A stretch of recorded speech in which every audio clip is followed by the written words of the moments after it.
Thank you very much. Thank you. Thank you. Welcome to Comics Only. You're here on a good night tonight, folks. We have a very fine show for you. We have Mr. Bill Hicks with us tonight. Yes. He's very funny. He's dangerous and relentless. And with us...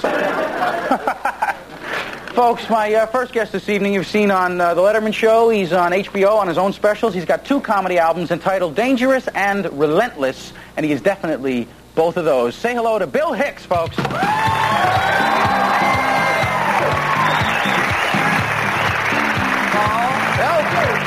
Welcome back. Have a seat. Nice to have you back. How you doing? I'm doing well. Yourself? I'm doing pretty good, except for this, controversy.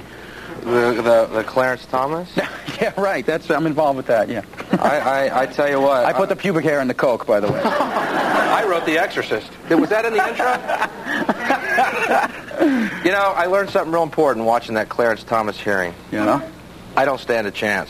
Okay? Don't even call the committee. Mr. Hicks, are you familiar at all with a video series called Clam Lappers Volume 1 through 90? Sort of familiar, but, Mr. Hicks, are you familiar with a man named Manuel who works at the Show World Adult Video Parlor? Manny! Mr. Hicks, they subpoena me.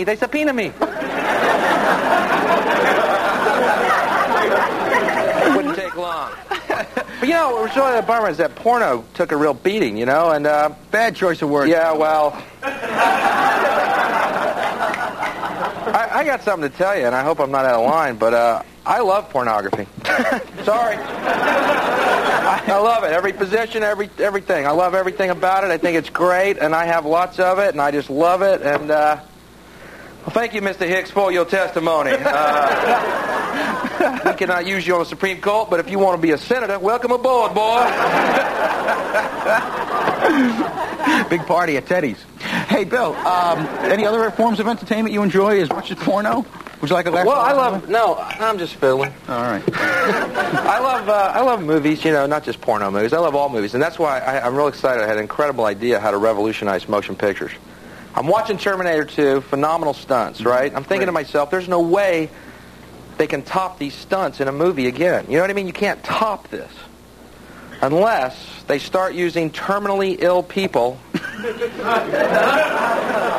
as stuntmen in pictures. Well, now hear me out. I know this sounds crazy. Well, I know. Some people think that sounds cruel, but I think it's more cruel to leave your loved ones dying in some sterile hospital room surrounded by strangers. Forget that. Put them in the films. You want your grandmother dying alone, or do you want her to meet Chuck Norris? She's out of her misery. You've seen the greatest film of all time. Wow, he kicked her head right off her body. That was great. It looks so real. He's wiping her brain off his shoe. Look. How did they do that? Not one of my more popular theories. Yeah. I don't see that going into execution very quickly. Again, another poor choice of words. Bill, you still smoking?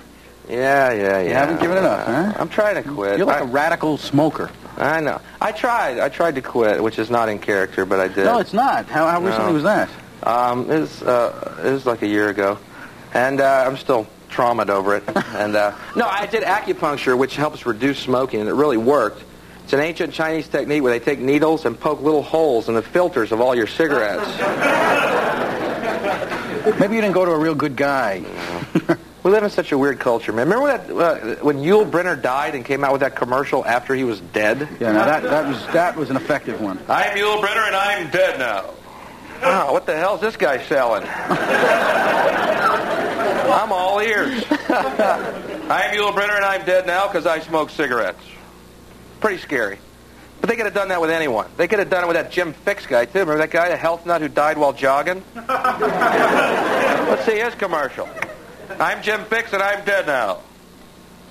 I don't know what the hell happened. I jogged every day, ate nothing but tofu, swam 500 laps every morning, I'm dead. Yul Brynner drank, smoked, and scored every night of his life. He's dead. Shoot. But they say people who quit smoking say that all their senses get sharper. That they can smell better, taste better, and all that. Yeah. Your sense of smell comes. I live in New York City. I don't want my sense of smell back. All right. Is that urine? I think I smell a dead guy. Honey, look, a dead guy covered in urine. All right. So glad I quit smoking. I never would have found him. New York, New York. Well, now a lot of non-smokers are getting pretty vocal about their rights. So in New York, you're really running the risk of lighting up a cigarette in a restaurant. Yeah, well, I know what they want to see. I'm Bill Hicks, and I'm dead now because I smoke cigarettes. Cigarettes didn't kill me. A bunch of non-smokers kicked the tar out of me one night. I tried to run. They had more energy than I. I tried to hide. They heard me wheezing. Many of them smelled me. There he is. Get him, get him, get him.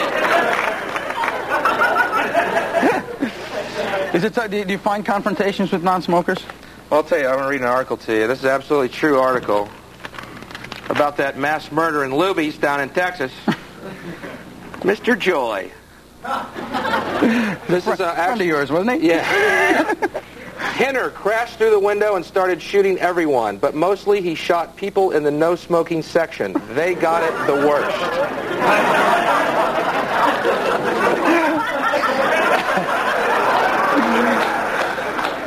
So we all find ways to deal with tragedy, Paul.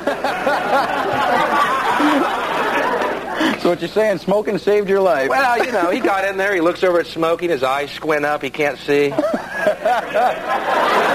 Over here, there's day glow, you know, running gear, people eating salads. Now, where did you grow up? You didn't grow up in New York, did you? No, I grew up in the South. Where? Oh, Texas, right? Texas, right. It's got its own peculiar life. I once saw a sign in Texas for a drive-through snake farm. Seemed a bit cruel. Squish, squish, squish. Fun and educational. You know, if you run over a snake's head, his tail explodes. Woo! Who's hungry? Let's go to Luby's. Please do. Well, was it a tough adjustment for you going to New York? Oh, New York. Pretty different, except there's for no guns. way to prepare for it, Paul. A lot of guns in Texas, a lot of guns in New York. That's the only connection I can make. Yeah, but there's no trucks where the guns are in New York. They're on everybody. You know, you've been in New York too long, you're walking down the street, a gun goes up behind you, you don't even turn around to see what it was, you know?